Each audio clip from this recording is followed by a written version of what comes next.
রক্তদানের অপেক্ষায় বরিশাল আরবি সংগঠনের প্রতিষ্ঠাবার্ষিকী। আজ শুক্রবার ২১শে নভেম্বর সম্মানিত শিশু ও পুনর্বাসন কেন্দ্র বরিশালে আনন্দঘন পরিবেশে উদযাপিত হয়েছে। অনুষ্ঠানে সুবিধাবঞ্চিত ও অটিস্টিক ১৮০ জন শিশু ও কিশোর-কিশোরীদের সহ অতিথি এবং আমন্ত্রিত অতিথিদের উপস্থিতিতে দিনটি মানবিকতা ও সম্প্রীতির আবহ তৈরি করে। উক্ত অনুষ্ঠানের সভাপতিত্ব করেন মোহাম্মদ আবু জাফর।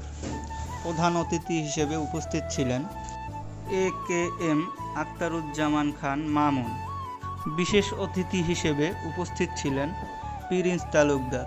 এছাড়াও আরবি সংগঠনের প্রতিষ্ঠাতা মোহাম্মদ শাহাদাত হোসেন সহ শুভ আচার্য, বাইজিদ হোসেন রনি, মুসা, তানজিন নাহার বৃষ্টি উপস্থিত থেকে অনুষ্ঠানে প্রাণবন্ততা যোগ করেন।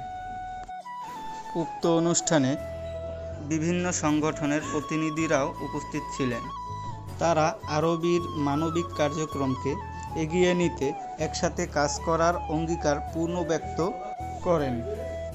দিনব্যাপী এই অনুষ্ঠানে শিশুদের জন্য ছিল খাবার, সাংস্কৃতিক পরিবেশনা ও বিভিন্ন আনন্দ আয়োজন। মানবসেবামূলক এই আয়োজনকে ঘিরে সবার মাঝে ছিল উৎসবমুখরতা।